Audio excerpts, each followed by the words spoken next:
নমস্কার বন্ধুরা, আরও একটা নতুন রেসিপিতে টিনার চ্যানেলে আপনাদের সবাইকে স্বাগত। আমি আজকে আপনাদের সাথে শেয়ার করতে চলেছি ওলকপির একটা দারুণ রেসিপি। বাচ্চারা খুব একটা সবজি খেতে চায় না, কিন্তু ওলকপি এইভাবে বানিয়ে দিলে বাচ্চারা কিন্তু চেটে পুটে খেয়ে নিতে পারে। তো চলুন বন্ধুরা, দেখে নিই আমি এই রেসিপিটা কিভাবে বানাই। আমি এই রেসিপিটা বানানোর জন্য এখানে 3টে ওলকপি ভালো করে ধুয়ে একটা প্লেটে রেখেছি। আর আমাদের সবারই বাড়িতে এরকমই একটা গ্রেটার থাকে, আর এরকমই একটা গ্রেটারে আমি ওলকপি 3টে খুব ভালোভাবে গ্রেট করে নিচ্ছি।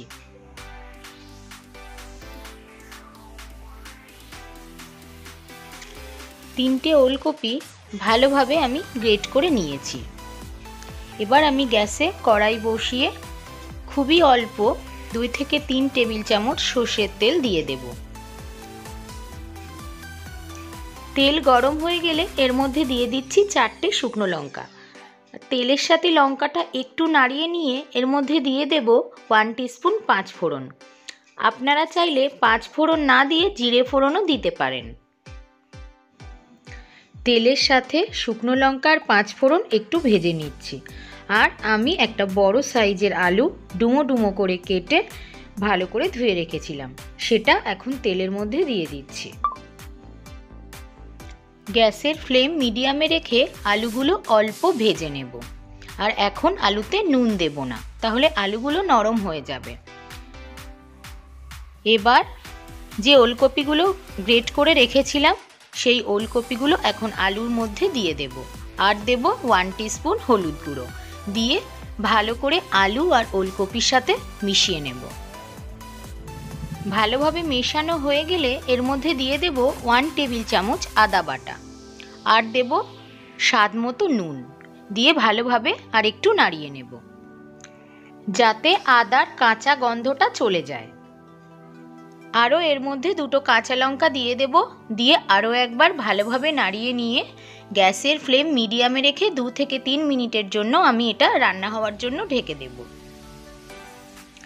2 থেকে 3 মিনিট পর ঢাকনা ওপেন করে দেখব রান্নাটা হয়ে গেছে। এই রান্নাটা এরকমই হবে, একটু কড়ার গায়ে লেগে লেগে যাবে আর একটু লাল লাল হবে। এখন এর মধ্যে দিয়ে দেব অল্প কুচিয়ে রাখা ধনেপাতা।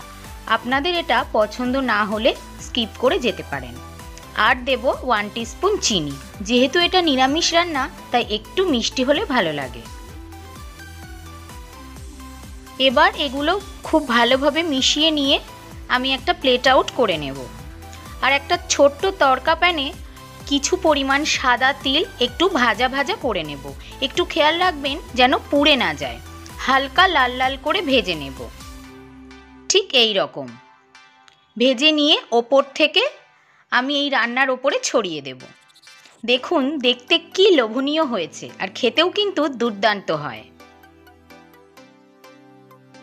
তো বন্ধুরা, এটা কিন্তু খুবই হেলদি খাবার, বাচ্চা থেকে বড় সবাই খেতে পারে।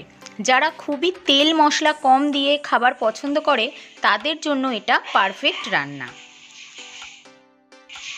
এইভাবে ওলকপি রান্না করে দিলে বাচ্চা থেকে বড় সবাই কিন্তু চেটে পুটে খেয়ে নেবে। তো বন্ধুরা, আপনাদের যদি ভিডিওটা ভালো লাগে তাহলে অবশ্যই বাড়িতে একবার ট্রাই করে দেখতে পারেন।